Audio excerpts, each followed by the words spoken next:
मोती नाम की एक चालाक बिल्ली रहती थी। वह बहुत चतुर थी और चूहों को पकड़ने के लिए नए नए तरीके सोचती रहती थी। लेकिन गांव के चूहे भी कम चालाक नहीं थे। वे हमेशा मिलकर बिल्ली से बचने के तरीके ढूंढते रहते थे। एक दिन मोती बिल्ली ने सोचा, चूहे बहुत होशियार हो गए हैं, मुझे कुछ अलग करना होगा ताकि वे मेरी चाल में फंस जाएं। फिर उसने बीमार बनने का नाटक किया और गांव के मंदिर के पास लेट गई। वह धीरे धीरे सांस ले रही थी और उसकी आंखें आधी बंद थीं, जैसे वह मरने वाली हो। गांव के चूहों ने जब उसे इस हालत में देखा तो वे खुश हो गए। उनमें से एक, जो सबसे चालाक था, बोला, लगता है अब ये बूढ़ी हो गई है और शिकार नहीं कर सकती, चलो इसे पास से देखते हैं। लेकिन एक बूढ़ा चूहा, जो बहुत अनुभवी था, उसने चूहों को रोकते हुए कहा, बिल्ली की चालाकी पर भरोसा मत करो, पहले इसे परख लो।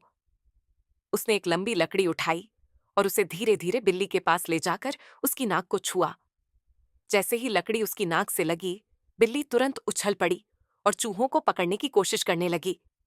लेकिन सभी चूहे पहले ही सतर्क हो चुके थे और तेजी से भाग गए।